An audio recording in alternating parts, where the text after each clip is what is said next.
तुम ऐसे बन के जाओगे तो जो राम जी हैं वो तुम्हें तुम्हारे मन मांगा जरूर कुछ देंगे।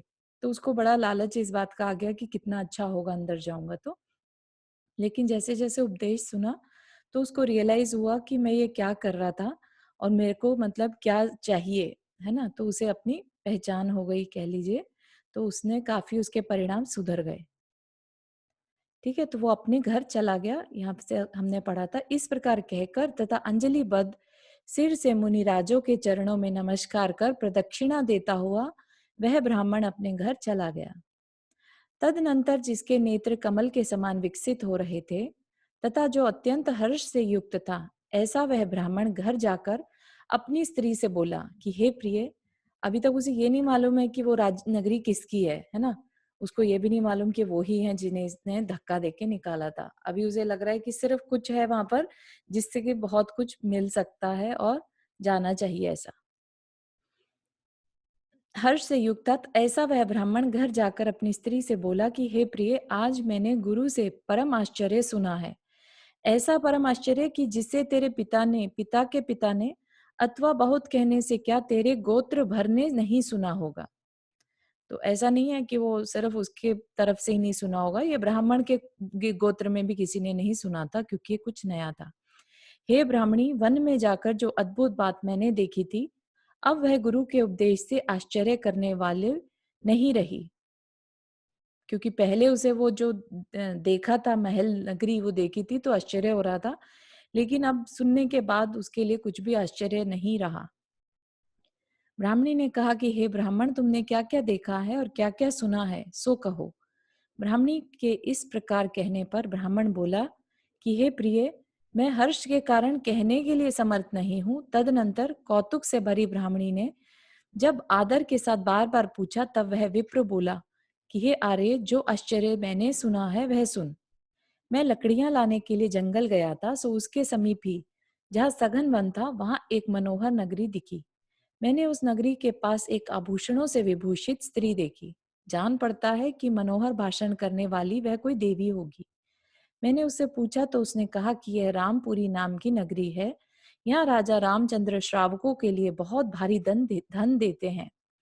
तदनंतर मैंने मुनिराज के पास जाकर जिनेन्द्र भगवान के वचन सुने। उससे मेरी आत्मा को, जो कि मिथ्या दर्शन से संतप्त थी, अत्यंत संतुष्ट हो गई। ठीक है, तो पहले मतलब उसका ये मानना है। वैसे तो किसकी आत्मा मिथ्या दृष्टि है और किसकी सम्यक दृष्टि, ये कोई कह नहीं सकता सिवाय केवली भगवान के सिवाय। तो लेकिन उसको इतना संतोष हुआ कि उसका जो बिलीफ सिस्टम था वो क्लियर हो गया। ठीक है, तो उसको मिथ्या दर्शन से जो संतप्त आत्मा थी वह संतुष्ट हो गई। मुक्ति के आलिंगन की लालसा रखने वाले बुद्धिमान मुनि जिस धर्म का आश्रय ले समस्त परिग्रह का त्याग कर तप करते हैं, वह अरिहंत का धर्म मैंने प्राप्त कर लिया। तो अरिहंत कैसे है? एक्चुअली अरिहंत के लिए कोई जाति, कोई धर्म स्पेशल होना कोई जरूरी नहीं है। अरिहंत वो हैं जिन्होंने अपने 4 घातिया कर्मों का नाश कर दिया।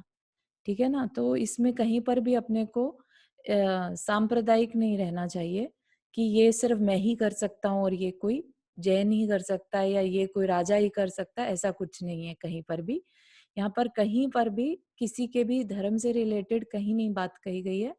कोई भी उस धर्म को अपना के, उस बातों को अपना के बेसिकली कर्मों से जो लड़ना चाहे, कर्मों से जो दूर छूटना चाहे, वो अपनी आत्मा का कल्याण कर सकता है। ठीक है, वो यहाँ पर कहीं पर भी ये नहीं कहा कि ये स्पेसिफिक सिर्फ इस जाति के लोग ही कर सकते हैं या सिर्फ इन्हीं को ही धर्म का पालन करने का अधिकार है। तो वो ब्राह्मण ने, वह अरिहंत का धर्म मैंने प्राप्त कर लिया। वह धर्म तीनों लोकों की महानिधि है। ऑफ कोर्स अगर कर्म ना रहे हमारे पास, कर्म ही जो होते हैं वो हमारे सुखों में बाधा डालने वाले हैं। अगर कर्म ही नहीं रहेंगे तो क्या होगा?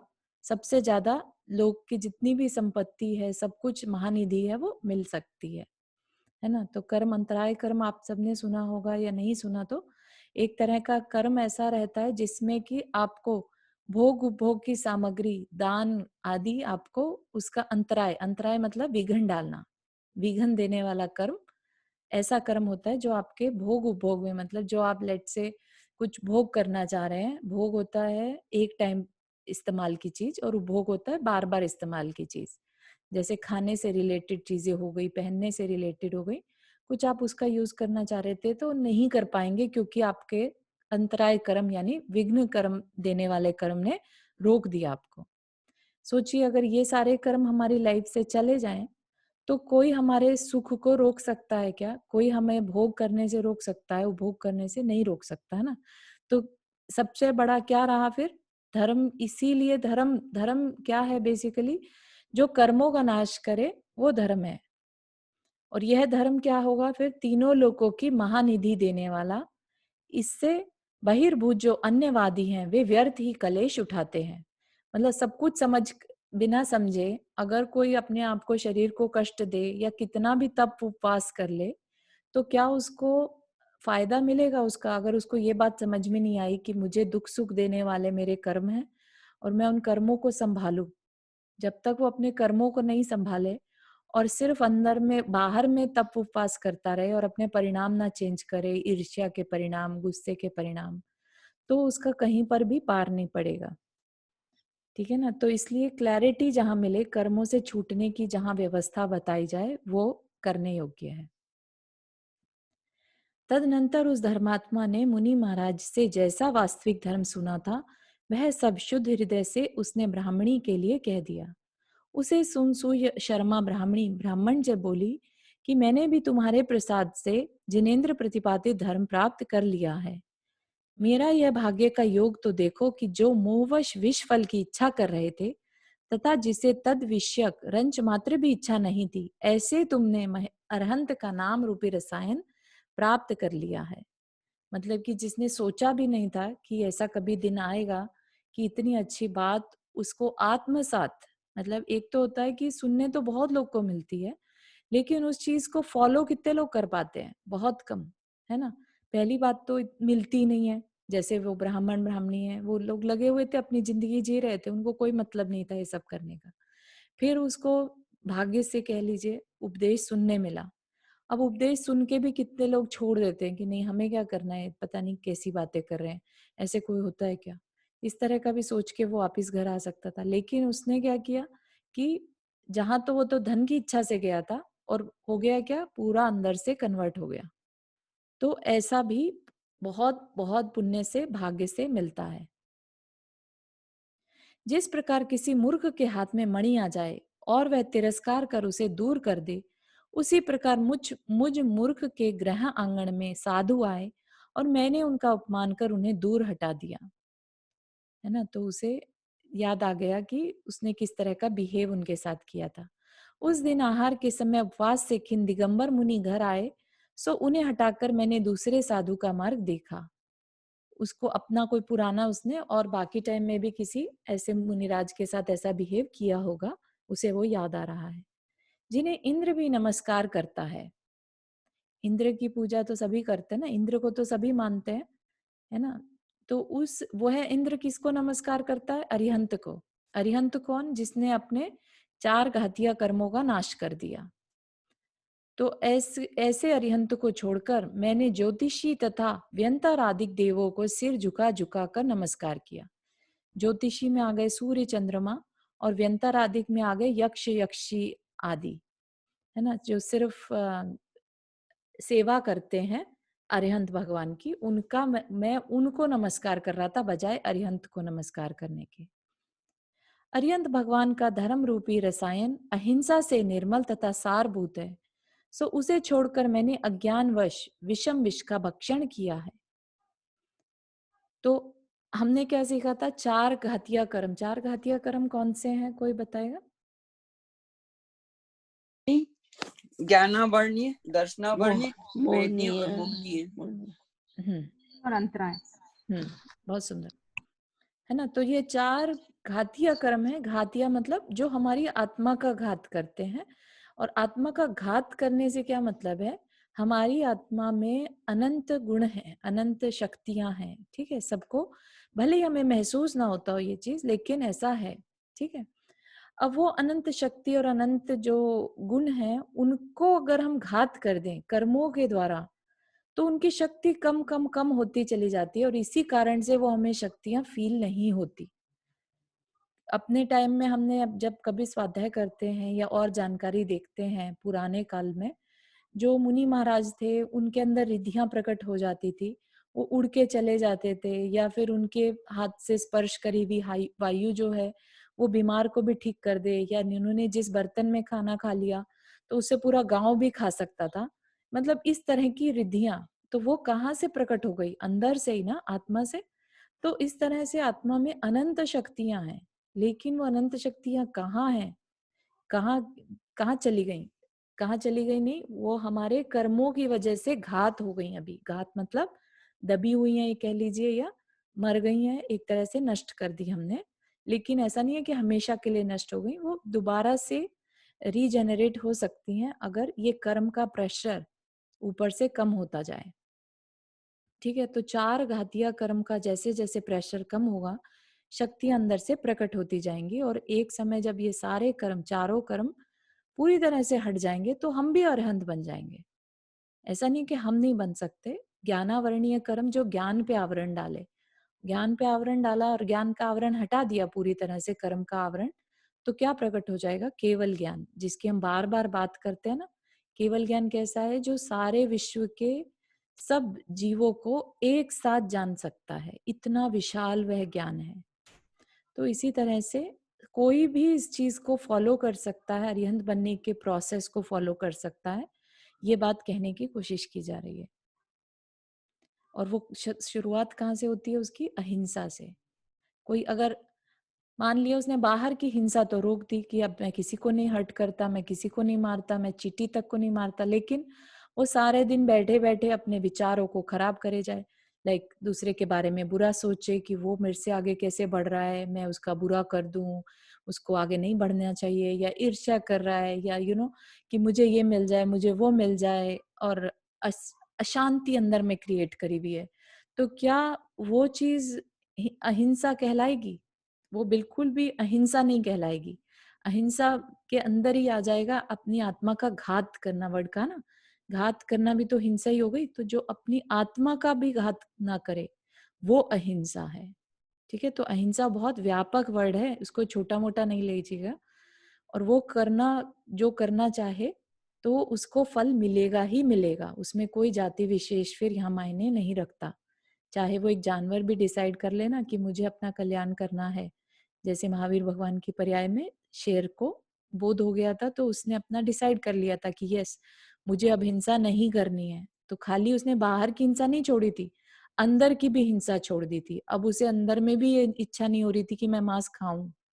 ठीक है, बाहर में हाथ पैर नहीं चला रहा था, इट डजंट मीन कि वो अंदर से भी हो सकता था, अंदर से सोचता रहता हो कि देखो मुझे क्या तो नियम दिला दिया, मैं तो खा लेता तो कितना अच्छा रहता, मेरा पेट भर जाता। लेकिन नहीं, उसने अंदर में भी अपना आत्मा का कल्याण करना था, तो उसने आत्मा का कहीं भी किसी भी तरह से घात ना करने का विचार बना लिया था। ठीक है, तो बाहर से ही नहीं, अहिंसा के रटन रटने से कुछ नहीं है, अंदर से भी अहिंसा को फील करने की बात कह रहे हैं। तो सार वो ही है, अहिंसा परमो धर्म। ठीक है, उसमें कहीं पर कुछ अपने को विशेष नहीं जाना है, सिर्फ ये देखना है कि अहिंसा अंदर में भी है कि नहीं है। अरिहंत भगवान का धर्म रूपी रसायन अहिंसा के से निर्मल तथा सारभूत है, सो उसे छोड़कर मैंने अज्ञानवश विषम विष का भक्षण किया है ना। और अज्ञानता हमारा सबसे बड़ा शत्रु है, सबसे बड़ी हिंसा है अपने आत्मा के लिए। क्यों? क्योंकि अज्ञान होगा तो हम अच्छी बातें सीख नहीं पाएंगे, और सीख नहीं पाएंगे तो गलतियां करेंगे। गलतियां करेंगे तो नुकसान किसे होगा? हमें ही होगा ना।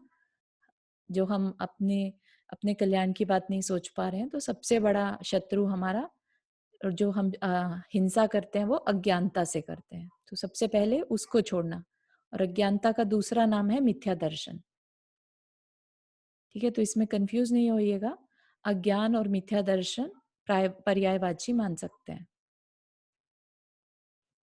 बड़े खेद की बात है कि मैंने मनुष्य दीप को पाकर साधुओं द्वारा परीक्षित धर्म रूपी रत्न तो छोड़ दिया और उसके बदले बहेड़ा अंगीकार किया। मनुष्य द्वीप को पाकर एक मेटाफोर यूज किया है कि भाई मनुष्य रूपी रत्न दीप था मेरे पास, वहां पर मैंने कैसा रत्नों को छोड़ दिया, साधुओं के रूपी रत्नों को तो छोड़ दिया, और उसकी जगह बहेड़ा होता है ना, आंवला, बहेड़ा, रीठा, ऐसा एक जस्ट फल, जो सिंपल फल होता है, उसको अंगीकार कर लिया। जो इंद्रियों के विषयों में प्रवृत्त हैं, रात दिन इच्छा अनुसार खाते हैं, व्रत रहित हैं तथा शील से शून्य हैं, ठीक है, ऐसे साधुओं के लिए मैंने जो कुछ दिया वह सब निष्फल गया। तो कैसे साधु को दिया हुआ दान निष्फल है? जो दिन रात इच्छा अनुसार खाते हैं, उनका कोई संयम नहीं है, अपने ऊपर कोई कंट्रोल नहीं है, व्रत रहित हैं, शील से शून्य है। मतलब जैसे हमने कितनी बार न्यूज में भी सुना है ना, कितने केसेस होते हैं उनके शील में, कुशील होते हैं वो, कितनी न्यूज में आती है चीजें। तो ऐसे साधुओं को अगर हमने कभी भी कुछ भी दान दिया तो वह सब निष्फल गया। और जस्ट जानकारी के लिए बता दें कि अगर ऐसे साधुओं को, लेट से वो कुछ अच्छा कर भी रहे थे, लेकिन कुछ कुछ चीजें इनमें से पाल रहे थे, अव्रती थे या शील से रहित थे, तो ऐसों को देने से कुभोग भूमि भी मिल सकती है। कुभोग भूमि बहुत अच्छा नहीं मानते, क्योंकि वहां पर शरीर बहुत अजीबो गरीब होता है, और वहां बहुत, मतलब सब बुरा बुरा होता है। नरक तो नहीं कहेंगे उसे, लेकिन एक ऐसी जगह है जहां पर मनुष्य जो है जानवर की तरह रहता है। जो दुर्बुद्धि मनुष्य आहार के समय आए हुए अतिथि का अपनी सामर्थ्य के अनुसार सम्मान नहीं करता, उसे आहार आदि नहीं देता, उसके धर्म नहीं है। उसने उत्सव की तिथि का परित्याग कर दिया है, जो सर्व प्रकार के परिग्रह से बिल्कुल निष्प्रह है। जिसने उत्सव की तिथि का परित्याग कर दिया है, जो सर्व प्रकार के परिग्रह से बिल्कुल निष्प्रह है तथा घर से रहित है, ऐसा साधु ही अतिथि कहलाता है, जिसके आने जाने की कोई तिथि ना हो, है ना। तिथि का परित्याग कर दिया है कि कोई डिसाइडेड नहीं है उसका, और परिग्रह से बिल्कुल निष्प्रह है, घर से रहित है, ऐसा साधु ही अतिथि कहलाता है। जिनके हाथ में न भोजन है, न जो अपने पास परिग्रह रखते हैं, और जो हस्त रूपी पात्र में भोजन करते हैं, ऐसे निर्ग्रंथ साधु ही संसार समुद्र से पार करते हैं। ठीक है, तो संसार से पार करना है तो निर्ग्रंथ साधु की हम फॉलो करना चाहिए, क्योंकि परिग्रह जो है वो हमने अभी जाना कि 5 पापों में काउंट हो रहा है, और अगर वो पाप से रहित है तो ही समुद्र, संसार सागर से पार हो सकते हैं। तो जिनको भी संसार सागर से पार होना है वो निर्ग्रंथ साधु को फॉलो करें। लेकिन जो संसार में ही रहे चले जा रहे हैं तो वो परिग्रह से सहित साधु हैं। अगर अगर किसी का उद्देश्य ये है कि मुझे तो संसार में रहने योग्य जो चीजें हैं बस वो चाहिए, तो फिर कैसे भी साधु को फॉलो कर सकते हैं। ठीक है, इट्स आवर चॉइस। ऐसा नहीं कह रहे कि आपको ये पालन करना ही है, लेकिन ऐसा करें अगर किसी को अपना संसार सागर से पार होना है। जो अपने शरीर में भी निष्प्रह हैं तथा जो कभी बाह्य विषयों में नहीं लुभाते और मुक्ति के लक्षण अर्थात चिन्ह स्वरूप दिगंबर मुद्रा से विभूषित रहते हैं, उन्हें निर्ग्रंथ जानना चाहिए। ठीक है, तो यहाँ पर हम ऐसा नहीं कह रहे हैं कि दिगंबर ही सबसे सर्वश्रेष्ठ है, या जो सुनने वाले हैं उनको ये ना लगे कि जी आप क्योंकि वहां से बिलोंग करते हैं इसलिए ऐसा कह रहे हैं। लेकिन क्या है कि परिग्रह, प्रकृति ने भी हमें जब जन्म दिया तो दिगंबर रूप में ही दिया है ना, जब बालक आता है। तो एक तरह से ये कह लीजिए कि प्रकृति में जैसे हम आए वैसे ही रहे आए, वैसे ही हम रहे आए, कि जैसा हमें बालकवत बिल्कुल, तो वह दिगंबर रूप में ही पॉसिबल है। इसलिए ऐसा कहते हैं, निर्ग्रंथ रहता है ना, जैसे बच्चा भी है तो उसके अंदर कोई कठोरता नहीं रहती, कोई ग्रंथि नहीं रहती।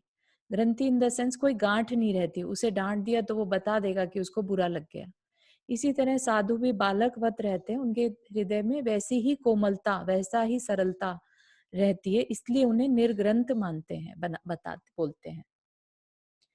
जिस प्रकार जिसे सम्यक दर्शन उत्पन्न हुआ था तथा जो मिथ्या दर्शन रूपी मल से रही थी, ऐसी सुशर्मा नामक की ब्राह्मणी पति के साथ बुध ग्रह ग्रह के साथ भरणी नक्षत्र के समान सुशोभित हो रही थी। तो ये उस एस्ट्रोलॉजी की बात है कि भरणी नक्षत्र उस टाइम हो, मतलब बुध ग्रह में भरणी नक्षत्र सुंदर दिखाई देता है, शायद इसलिए ऐसा बता रहे हैं। तदनंतर उस ब्राह्मण ने हर्ष से ब्राह्मणी को उन्हीं गुरु के पादमूल में ले जाकर तथा आदर सहित नमस्कार कर अणुव्रत ग्रहण कराए।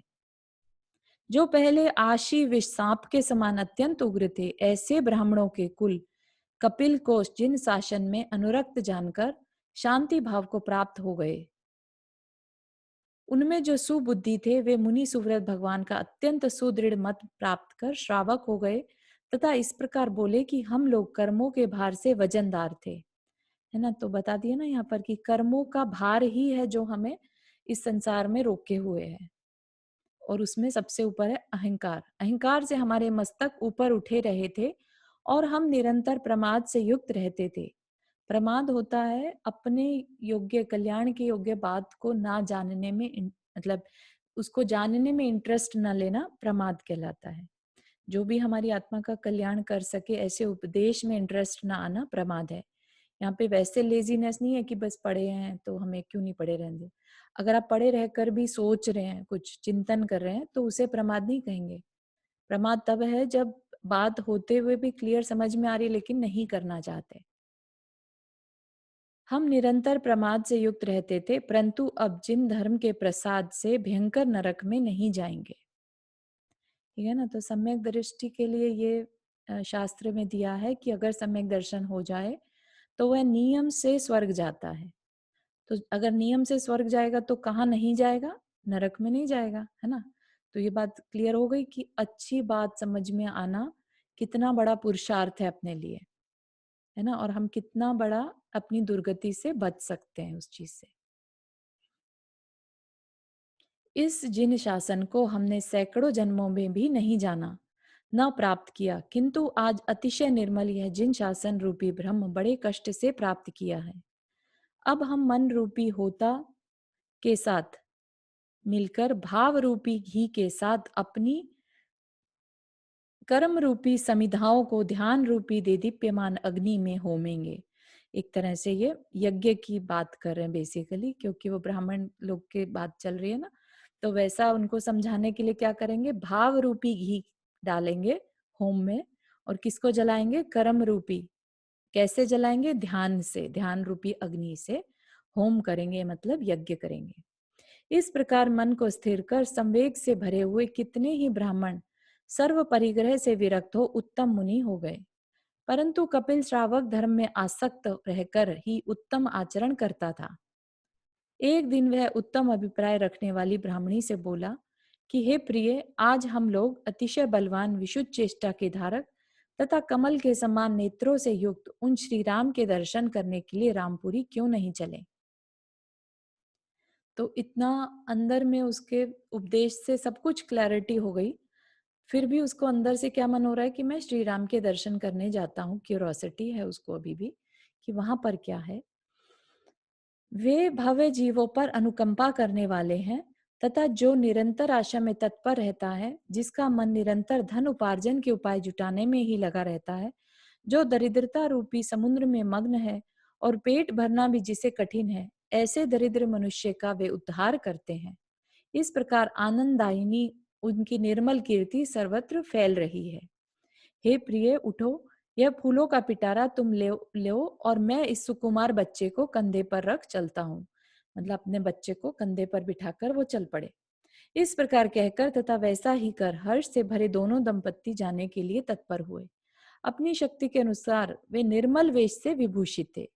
जब वे चले तो उनके मार्ग में उग्र सर्प फणा तानकर खड़े हो गए तथा जिनके मुख दाढ़ों से विकराल थे और जो जोर जोर से हंस रहे थे, ऐसे वेताल, वेताल मतलब राक्षस, जो विकराल रूप बनाए हुए मार्ग में आड़े आ गए। व्यंतर जाति के जो देव थे वो रोक रहे हैं एक तरह से। परंतु इन सब भयंकर वस्तुओं को देखकर भी जिनके हृदय निष्कंप रहे, वे निश्चल चित्त होकर यही स्तुति पढ़ते जाते थे कि जो त्रिलोक द्वारा वंदनीय है, मतलब तीनों लोकों में वंदनीय है, जो भयंकर संसार रूपी कर्म करदम से पार हो चुके हैं, संसार रूपी करदम से पार हो चुके हैं, संसार रूपी सागर जहां तक है, या फिर संसार रूपी वन से पार हो चुके हैं, तथा जो उत्कृष्ट मोक्ष प्रदान करने वाले हैं, ऐसे जिनेन्द्र भगवान को मन वचन काई से सदा नमस्कार हो। तो यहाँ पर क्या कह रहे हैं कि कितनी भी तकलीफ आ रही थी सामने से, उसने क्या किया कि सिर्फ अंदर में भगवान की विनय स्तुति करता रहा, नमस्कार हो उन्हें ऐसे लोग। तो इस प्रकार स्तुति करते हुए उन दोनों की जिन भक्ति को जानकर यक्ष शांत हो गए और वे रामपुरी के जिनालय में पहुंच गए। उन्हें अंदर जाने दिया गया। तदनंतर भगवान की वसतिका के लिए नमस्कार हो यह कहकर दोनों ने हाथ जोड़े और प्रदक्षिणा देकर दोनों ही यह स्तुति पढ़ने लगे। हे नाथ, महादुर्गति के दुख देने वाले लौकिक मार्ग को छोड़कर हम चिरकाल के बाद आपकी शरण में आए हैं। उत्सर्पणी और अवसर्पणी के वर्तमान तथा भूत भविष्य संबंधी तीर्थंकरों की 24वीं को हम नमस्कार करते हैं।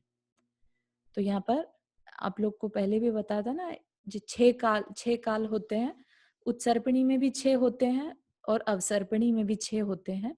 अभी इस टाइम क्या चल रहा है? अवसर्पणी का पंचम काल, ठीक है। और क्या? भूत भविष्यत वर्तमान की, मतलब तीनों कालों की तीर्थंकर 24वीं को हम नमस्कार करते हैं। जो करंट के अवसर्पणी जो चल रहा है उसके 24, उससे पिछले प्रीवियस जो उत्सर्पणी के थे, और अगली जो आने वाली है अब उत्सर्पणी उसके, तो 72 हो गए। इस तरह से 5 भरत और 5 एरावा क्षेत्रों में जो तीर्थंकर हैं, सिर्फ इसी भरत क्षेत्र की बात नहीं कर रहे, अब किसकी कर रहे हैं? तो 72 × 10 720 तीर्थंकरों को 5 भरत और 5 एरावा क्षेत्रों में जो तीर्थंकर हैं, ठीक है। ये 5 भरत और 5 एरावत क्षेत्र, जब हमने 3 लोक के बारे में थोड़ा सा जाना था, उसमें बताया था कि जो जम्बू द्वीप है उसमें 1 भरत और 1 एरावत है। फिर उसके बाद जो सेकंड द्वीप है हमारा, कौन सा है? घातकी खंड, घातकी खंड, है ना, उसमें 2 भरत 2 एरावत। और फिर पुष्करार्ध द्वीप, उसमें 2 भरत 2 एरावत, तो 5 हो गए, जिसमें कि मनुष्य रह सकते हैं, सिर्फ उसकी बात कर रहे हैं, ठीक है। तो 5 भरत 5 एरावत क्षेत्रों में जो तीर्थंकर हैं, हो चुके हैं अथवा होंगे, उन सब तीसरा कौन सा बोला आपने? पुष्करार्ध, पुष्करार्ध। पुष्कर द्वीप, एक्चुअली पुष्कर, उसका आधा कर दो तो पुष्करार्ध बोलते हैं, पुष्करार्ध। हाँ। अगर कहानी याद हो, रक्षाबंधन की कहानी जब हम पढ़ते हैं, ठीक है, तो उसमें जो विष्णु कुमार मुनि थे, तो वो जब अपना विशालकाय रूप बनाते हैं, तो उनका हाथ, जब उनका पैर बढ़ता है कि मैं जहां तक पैर जा सकता है मैं ये जमीन में अपनी बना लेता हूँ, तो उनका पैर कहाँ जाकर रुकता है? मनुष्योत्तर पर्वत, है ना, मनुष्योत्तर पर्वत पर। तो वो मनुष्योत्तर पर्वत कहाँ है? बेसिकली पुष्कर द्वीप जो है उसको आधा बांट देता है, इसलिए पुष्करार्ध द्वीप के आधे में मनुष्य रह सकते हैं, उसके आधे में नहीं, और उसको डिवाइड करने वाला मनुष्योत्तर पर्वत। Sorry, thank you.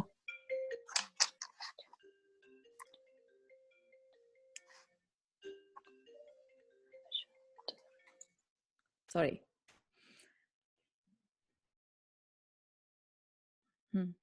जो संसार समुद्र से स्वयं पार हुए हैं तथा जिन्होंने दूसरों को पार किया है, ऐसे समस्त क्षेत्रों संबंधी तीर्थंकरों को हम त्रिकाल नमस्कार करते हैं, ठीक है। तो जितने भी बेसिकली स्तुति कर रहे हैं, तीर्थंकर सर्वश्रेष्ठ प्रकृति होती है कर्मों की, तो जिसके पास भी ये प्रकृति है, जैसे कि आज की डेट में हम कहें कि अमिताभ बच्चन सबसे सर्वश्रेष्ठ कलाकार है, क्यों है? क्योंकि उसके अंदर वो कला सबसे अच्छी है, ठीक है। ऐसे ही हम सब में कर्म है, लेकिन सबसे अच्छा कर्म किसके अंदर है? सबसे बेस्ट कर्म की प्रकृति किसमें है? तीर्थंकर में, तीर्थंकर नाम प्रकृति। तो कर्मों के हिसाब से अगर हम कर्मों की बात करें, अध्यात्म की बात करें, तो सबसे सर्वश्रेष्ठ पर मनुष्य कौन से हो गए? तीर्थंकर, सबसे सर्वश्रेष्ठ, ठीक है। उसके बाद ठीक है, जो शलाका पुरुष हमने पढ़े थे, तीर चक्रवर्ती पढ़े थे, फिर हम नारायण, बलभद्र, सबको जान रहे, लेकिन सबसे ऊपर में सब कौन बताए? तीर्थंकर। तो उनको नमस्कार कर रहे हैं। उन मुनि सुव्रत भगवान को नमस्कार हो जिनका निर्मल शासन तीनों लोकों में प्रकाशमान हो रहा है। तो अभी जिनकी कहानी चल रही है, तो ये मुनि सुव्रत भगवान का शासन काल चल रहा है। इस प्रकार स्तुति कर घुटनों और मस्तक से पृथ्वी तल का स्पर्श करते हुए उन्होंने जिनेंद्र भगवान को नमस्कार किया उस समय भक्ति के कारण उन दोनों के शरीर में रोमांच उठ रहे थे। मतलब भक्ति करी जाए तो ऐसी बिल्कुल कि पता ही ना रहे कि हम रियली में कहाँ खड़े हैं। मतलब पूरा शरीर एकदम रोमांच से भर जाए, उत्साह से, ओवरवेलमिंग हैप्पीनेस, जैसे पता नहीं क्या ही मिल गया, जैसे पहली बार लाइफ में नमस्कार कर रहे हो इस तरह का। ठीक है, जब भी कभी नमस्कार करो तो पूरे भक्ति से अंदर से, जैसे पहली बार ही कर रहे हैं, देखा ही पहली बार है, इतनी खुशी अंदर में। तदनंतर वंदना का कार्य पूर्ण कर चुकने के बाद शांत तथा मधुर भाषी रक्षकों ने जिसे आज्ञा दे दी थी, ऐसा कपिल ब्राह्मण अपनी स्त्री के साथ राम के दर्शन करने के लिए चला। वह राजमार्ग में पर्वतों के समान ऊंचे निर्मल कांति के धारक तथा दिव्य स्त्रियों से भरे जो महल मिलते थे उन्हें अपनी स्त्री के लिए दिखाता जाता था, क्योंकि नगरी बना दी थी ना पूरी। उसने स्त्री से कहा कि हे भद्रे, कुंद के समान उज्जवल, कुंद एक तरह का फूल होता है, तो कुंद के समान उज्जवल सफेद रंग का तथा सर्व मनोरथों को पूर्ण करने वाले गुणों से सहित भवनों से जिनकी यह स्वर्ग तुल्य नगरी सुशोभित हो रही है, उन मनोहर राम का यह भवन समीपवर्ती अन्य महलों से घिरा कैसा सुंदर जान पड़ता है। इस प्रकार कहते हुए उस अतिशय हर्षित ब्राह्मण ने राम के भवन में प्रवेश किया। वहां वह दूर से ही लक्ष्मण को देखकर अत्यंत आकुलता को प्राप्त हुआ। अब उसे याद आ गया कि अरे ये तो वही है जिसे मैंने धक्के मार के बाहर निकाल दिया था। उसके शरीर में कपकपी छूटने लगी। वह विचार करने लगा कि नीलकमल के समान प्रभा वाला यह वही पुरुष है जिसने उस समय मुझ मूर्ख को नाना प्रकार के वध से दुखी किया था। उठा लिया था ना ऊपर को, और गिराने से पहले ही राम ने रोक लिया। उसकी बोलती बंद हो गई। वह मन ही मन अपनी जिह्वा से कहने लगा कि हे दुष्टे, महादुष्टे, हे पापे, उस समय तो तूने कानों के लिए अत्यंत दुखदाई वचन कहे, अब चुप क्यों है, बाहर निकल। मतलब अपने अंदर से ही बात कर रहा है। वह मन ही मन विचार करने लगा कि क्या करूं, कहाँ जाऊं, किस बिल में घुस जाऊं। आज मुझ शरणहीन का यहाँ कौन शरण होगा। यदि मुझे मालूम होता कि यह यहाँ ठहरा है तो मैं उत्तर दिशा को लांघकर देश त्याग ही कर देता। इस प्रकार उद्वेग को प्राप्त हुआ वह ब्राह्मण ब्राह्मणी को छोड़ भागने के लिए तैयार हुआ ही था कि लक्ष्मण ने उसे देख लिया। हंसकर लक्ष्मण ने कहा कि यह ब्राह्मण कहाँ से आया है। जान पड़ता है इसका पोषण वन में ही हुआ है। यह इस तरह आकुलताओं को क्यों प्राप्त हुआ है। सांत्वना देकर उस ब्राह्मण को शीघ्र ही लाओ। हम इसकी चेष्टा को देखेंगे तथा सुनेंगे कि यह क्या कहता है। नहीं डरना चाहिए, नहीं डरना चाहिए, लौटो। इस प्रकार कहने पर वह सांत्वना को प्राप्त कर लड़खड़ाते पैरों वापस लौटा। तदनंतर श्वेत वस्त्र को धारण करने वाला वह ब्राह्मण पास जाकर निर्भय हो राम लक्ष्मण के सम्मुख गया तथा अंजलि में पुष्प रखकर उसके सामने खड़ा हो स्वस्ति शब्द का उच्चारण करने लगा। तदनंतर जो स्वस्ति मतलब वैसे पुष्प अर्पण करना होता है। स्वस्ति हम लोग स्वस्ति मंगल पाठ भी करते हैं ना, उसमें पुष्प चढ़ाते हैं हर स्वस्ति वर्ड पे। तदनंतर जो प्राप्त हुए आसन पर बैठा था और पास ही जिसकी स्त्री बैठी थी, ऐसा वह ब्राह्मण स्तवन करने में समर्थ ऋचाओं के द्वारा राम लक्ष्मण की स्तुति करने लगा। स्तुति के बाद राम ने कहा कि हे ब्राह्मण, उस समय हम लोगों का वैसा तिरस्कार कर अब इस समय आकर पूजा क्यों कर रहे हो, सो तो बताओ। ब्राह्मण ने कहा, हे देव, मैंने नहीं जाना था कि आप प्रच्छन्न महेश्वर हो, इसलिए भस्म से आच्छादित अग्नि के समान मोह मुझसे आपका अनादर हो गया। मतलब कि मेरे को अज्ञानतावश ऐसा अनादर हो गया। हे जगन्नाथ, चराचर विश्व की यही रीति है कि शीत ऋतु में सूर्य के समान धनवान की ही सदा पूजा होती है। तो अब वो एग्जाम्पल दे रहा है कि किस तरह से इस संसार में अगर तुमने अच्छे कपड़े नहीं पहने तो लोग जज करते तुम्हें कि अरे तुम्हारे पास धन की कमी है इसलिए तुम ऐसे घूम रहे हो। तो वो यहाँ पर यही कह रहे हैं कि विश्व की यही रीति है कि शीत ऋतु में सूर्य के समान, शीत ऋतु का सूर्य की कोई परवाह नहीं करता, ऐसे ही धनवान की ही सदा पूजा होती है। यद्यपि इस समय मैं जानता हूं कि आप वही हैं, अन्य नहीं, फिर भी आपकी पूजा हो रही है। सोहे पद्म, यहाँ यथार्थ में धन की ही पूजा हो रही है, आपकी नहीं। हे देव, लोग निरंतर धनवान मनुष्य का ही सम्मान करते हैं और जिसके साथ मित्रता का प्रयोजन जाता रहा है ऐसे धनहीन मनुष्य को छोड़ देते हैं। जिसके पास धन है उसके मित्र हैं, जिसके पास धन है उसके बांधव हैं, जिसके पास धन है लोक में वह पुरुष है और जिसके पास धन है वह पंडित है। जब मनुष्य धन रहित हो जाता है तब उसका न कोई मित्र रहता है न भाई। पर वही मनुष्य जब जब धन सहित हो जाता है तो अन्य लोग भी उसके आत्मीय बन जाते हैं। आपको इसमें जस्ट मेरा प्रश्न है कि इसमें क्या ये सही है ऐसा? मतलब इसमें क्या धन कारण है या कोई और चीज कारण है? क्या कहते हैं? कोई शेयर करना चाहेगा? आई थिंक धन निमित्त कारण तो है ही, भले ही आपके पाप कर्म का उदय चल रहा हो। मतलब मेन कारण तो इसमें पाप कर्म का ये हो गया ना। पाप पुण्य है तो मित्र भी शत्रु भी मित्र है, और अगर पुण्य पास में नहीं है, पाप का उदय है, तो धन भी साथ छोड़ जाएगा और मित्र भी, है ना। तो इसको दूसरे तरीके से संसार की दृष्टि से या नैतिकता की दृष्टि, नीति शास्त्र के अकॉर्डिंगली कहो तो ऐसे कह लो, लेकिन कर्म थ्योरी से कहे तो पुण्य और पाप ही सब कुछ है। धन वही है जो धर्म से सहित है, धर्म वही है जो दया से सहित है, और निर्मल दया वही है जिसमें मांस नहीं खाया जाता। मांस भोजन से दूर रहने वाले समस्त प्राणियों के अन्य त्याग चूंकि मूल से सहित रहते हैं, इसलिए ही उनकी प्रशंसा होती है। हे राजन, यह मनुष्य लोग विचित्र है, इसमें मेरे जैसे लोगों को तो कोई जानता ही नहीं है।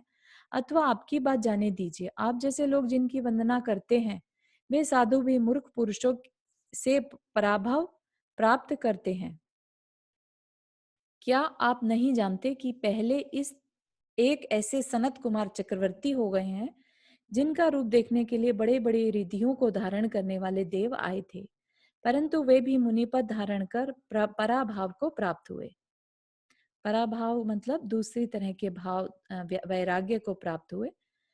तो सनत कुमार चक्रवर्ती की कहानी हमने जानी थी यहाँ पर ही, राइट, जिनको कि देखने के लिए देव आए थे कि उनका सौंदर्य देखें तो सही। और जब वो नहा धोकर बैठे, सभा में आकर बैठे, तो देव बोलते कि ये वो नहीं है रूप जिसको हम देखने आए थे। कि क्या हुआ? कि नहीं, आपका रूप तो अभी की अभी खत्म होने वाला है। तो उन्हें ऐसी कोई स्किन की बीमारी हो गई थी और शरीर में कीड़े पड़ गए थे, तो जिसकी वजह से उन्होंने फिर मुनि पद धारण कर लिया था। आचार शास्त्र के जानने में निपुण वे मुनिराज भ्रमण करते रहे, परंतु उन्हें कहीं भिक्षा नहीं मिली। फिर अन्य समय विजयपुर नगर में वनस्पति से आजीविका करने वाली एक स्त्री ने आहार देकर उन्हें संतुष्ट किया, और वहां पर क्या हुए? पंच आश्चर्य रूपी गुणों का ऐश्वर्य प्राप्त किया। ठीक है, तो वो ऐसा ही कह रहे हैं कि वो मुनि भी बन गए, लेकिन उनके शरीर में क्योंकि व्याधि हो गई थी, तो अब उनको कोई नहीं पूछ रहा था। अंत में जिसने उन्हें आहार कराया, तो फिर पंचाश्चर्य कौन करता है? देव करते हैं।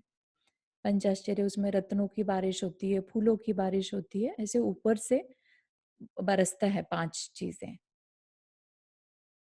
जिनकी भुजा बाजूबंद से विभूषित थी, ऐसे शुभोम चक्रवर्ती, शुभोम ने चक्रवर्ती होकर अपना वलय विभूषित हाथ वेर के लिए बढ़ाया, परंतु यह दरिद्र है, यह समझकर उसके लिए किसी ने एक वेर भी नहीं दिया। सो ठीक ही है, क्योंकि विशेष को नहीं जानने वाला मनुष्य किसी विशेष को कब प्राप्त हुआ है।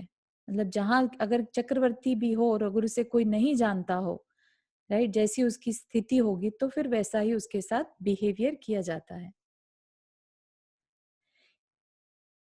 यह अथवा और कोई सभी लोग स्वकृत कर्म को भोगने वाले मनुष्यों से विवश हैं। जिस मनुष्य का जहां ज्ञान नहीं वहां उसकी अर्चा नहीं होती। मुझ मंद भाग्य ने उस समय आपके आतिथ्य क्रिया क्यों नहीं की, यह विचार कर आज भी मेरा मन अत्यंत संताप को प्राप्त है। आपके अतिशय सुंदर रूप को देखने वाला मनुष्य ही अत्यंत आश्चर्य को प्राप्त नहीं होता, किंतु आपके प्रति अत्यंत क्रोध प्रकट करने वाला पुरुष भी ऐसा कौन है जो अत्यंत आश्चर्य को प्राप्त नहीं हुआ हो। है ना, कि उसने क्रोध किया, ये भी आश्चर्य की बात है कि इतना सुंदर रूप देखकर भी उसने क्रोध किया, ये भी आश्चर्य है। इस प्रकार कहकर वह कपिल ब्राह्मण शोकाक्रांत हो रोने लगा। तब राम ने शुभ वचनों से उसे सांत्वना दी और सीता ने उसकी स्त्री सुशर्मा को समझाया। तदनंतर राम की आज्ञा से किंकरों ने भार्या सहित कपिल श्रावक को सुवर्ण घटों में रखे हुए जल से प्रीति पूर्वक स्नान करवाया, उत्कृष्ट भोजन कराया और वस्त्र तथा रत्नों से उसे अलंकृत किया। तदनंतर वह बहुत भारी धन लेकर अपने घर वापस आया। यद्यपि वह बुद्धिमान ब्राह्मण लोगों को आश्चर्य में डालने वाले तथा सर्व प्रकार के उपकरणों से युक्त भोग उपभोग के पदार्थों को प्राप्त हुआ था, तो भी चूंकि वह सम्मान रूपी बाणों से बिद्ध था, गुण रूपी महासर्पों से डसा गया था और सेवा शुश्रूषा के कारण उसकी आत्मा दब रही थी, इसलिए वह संतोष को प्राप्त नहीं होता था। भावार्थ, राम ने तिरस्कार के बदले उसका सत्कार किया था, अपने अनेक गुणों से उसे वशीभूत किया था और स्नान भोजन पान आदि सेवा शुश्रूषा से उसे सुखी किया था। इसलिए वह रात दिन इसी शोक में पड़ा रहता था कि देखो कहाँ तो मैं दुष्ट कि जिसने एक रात घर भी नहीं ठहरने दिया, और कहाँ ये महापुरुष जिन्होंने इस प्रकार हमारा उपकार किया। ठीक है, तो आज हम यहीं तक रखेंगे। किसी को इसमें कोई प्रश्न?